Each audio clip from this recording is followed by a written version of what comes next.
Muy buenos días. Cuando llego a un lugar por primera vez, especialmente cuando son ciudades pequeñas o pueblos pequeños, casi siempre pregunto por las tradiciones locales, porque efectivamente la tradición de un pueblo es lo que lo hace sabroso, es lo que lo hace ser rico en cultura. Cuando en un lugar no hay ninguna tradición, es como si estuviera vacío, como si no hubiera nada que celebrar. Pero ojo, también me he topado con algunos lugares en donde las tradiciones son tan inflexibles que la verdad ya no me quedan ganas de regresar a esos lugares a celebrar nada. Hoy en el Evangelio vemos precisamente una situación parecida, donde hay tradiciones y hay que entender el sentido de las tradiciones porque nos enriquecen. Pero cuando la tradición se vuelve rígida, ley y pierde de vista el enfoque, entonces habría que evaluarla si en verdad nos conviene tenerla o ya es tiempo de reemplazarla por algo mejor. Te invito a que escuchemos el Evangelio y que prestemos atención sobre todo en el diálogo y la respuesta que Jesús le da ante la queja que los fariseos hacen sobre las tradiciones. Dice así: En aquel tiempo se acercaron a Jesús los fariseos y algunos escribas venidos de Jerusalén.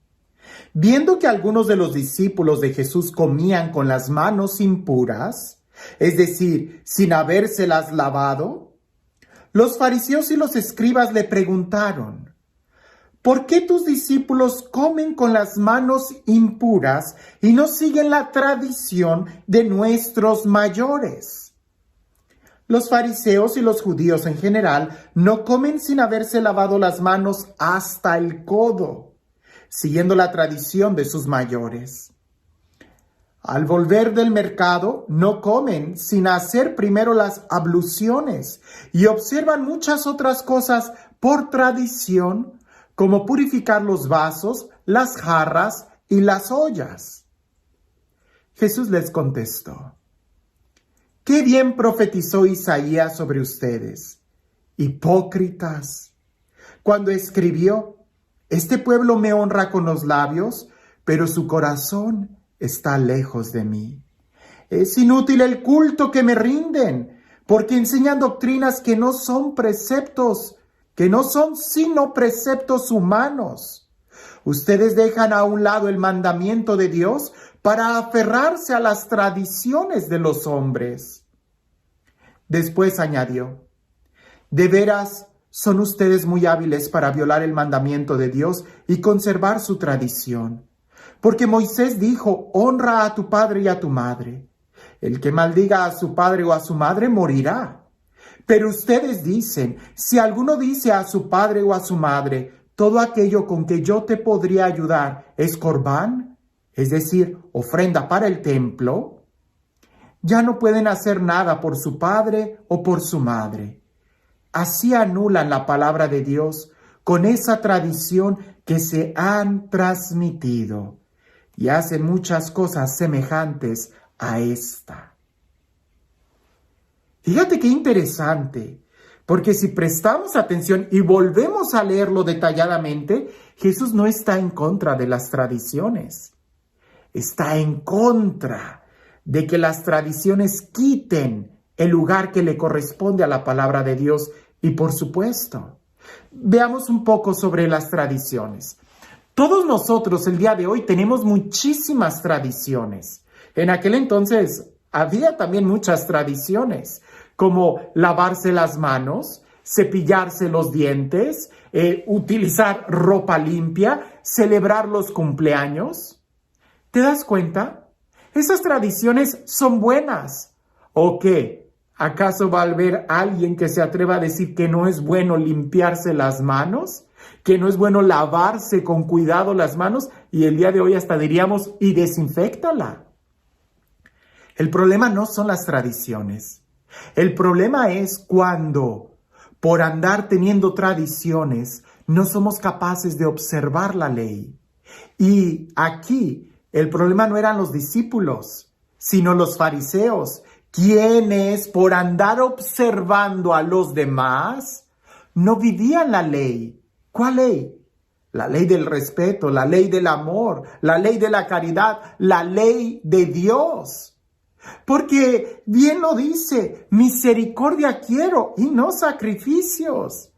A veces nosotros, por andar muy legalistas, hacemos a un lado la ley para poner nuestras tradiciones, nuestras ideas.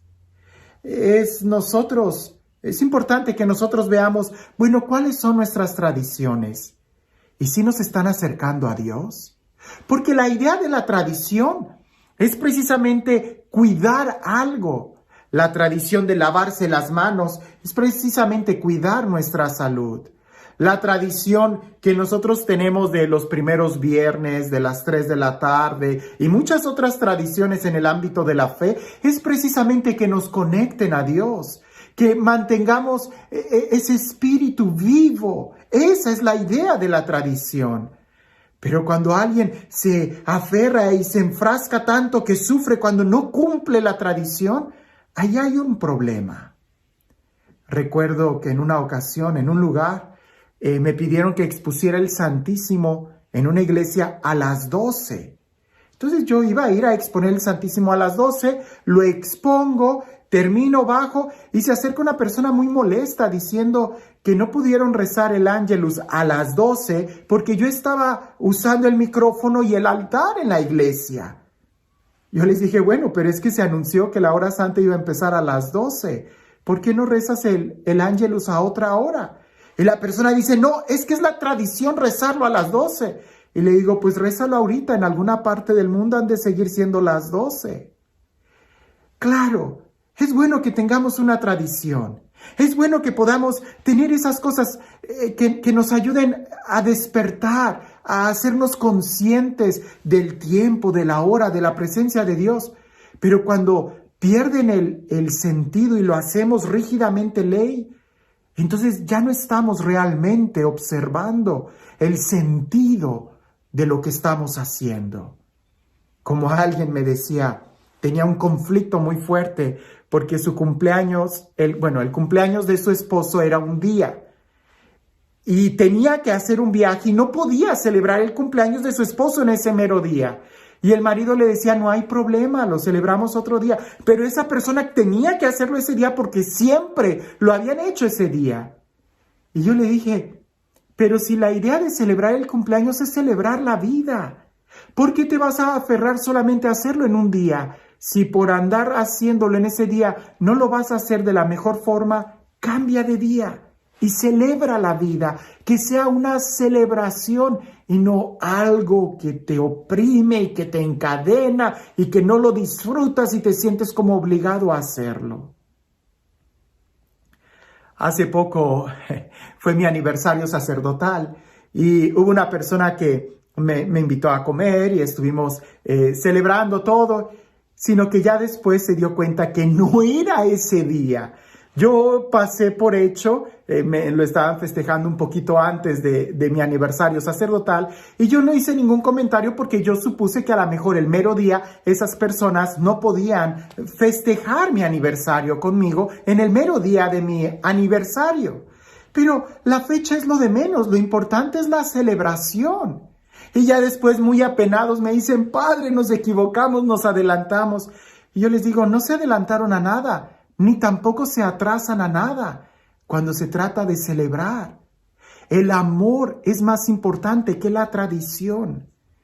Cuando cualquiera que sea la tradición te distrae de lo más importante, hay que tener cuidado. Y que la tradición es buena, por supuesto que es buena, porque en la mayoría de los casos nos debe de poner en atención a lo que es importante. La tradición de celebrar el cumpleaños nos atrae a la memoria el poder celebrar la vida de alguien y eso es muy bueno mientras estemos celebrando la vida y no que se convierta en una carga el tener que hacerlo en ese preciso día en donde tengo tantas preocupaciones y ocupaciones. La idea es celebrar.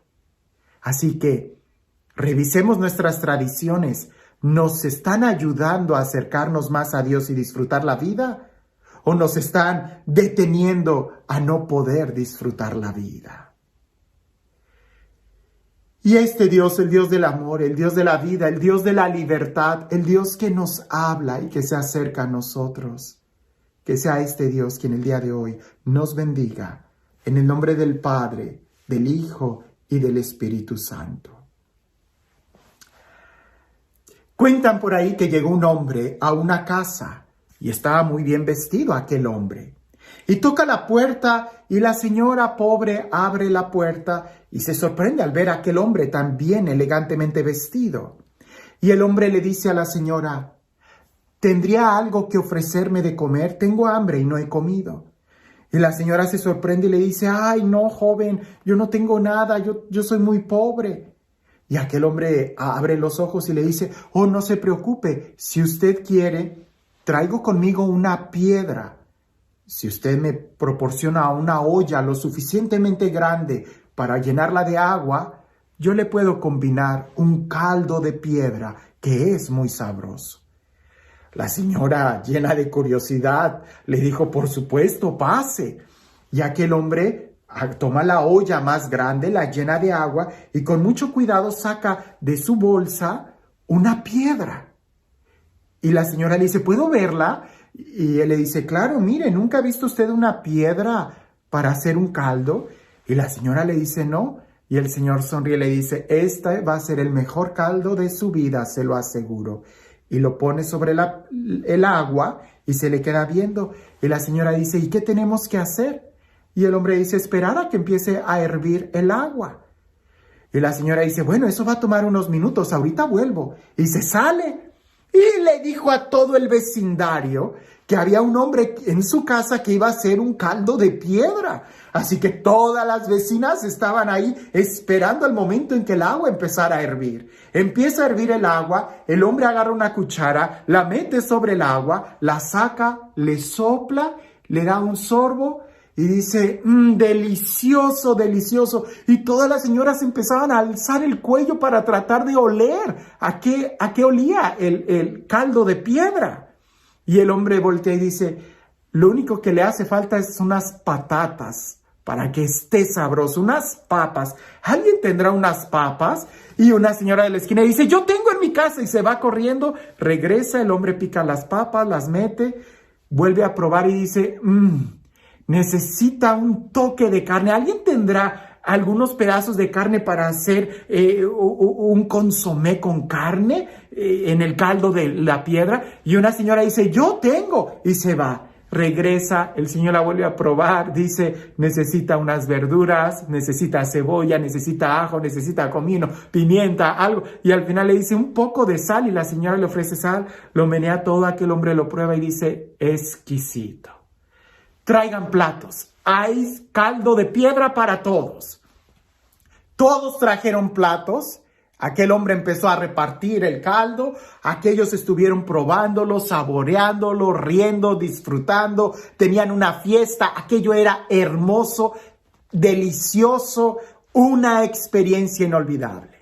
Aquel hombre agarra la piedra, se dispone a ir y la señora le dice: oiga, discúlpeme, ¿me podría decir en dónde puedo conseguir una piedra para yo también hacer caldo?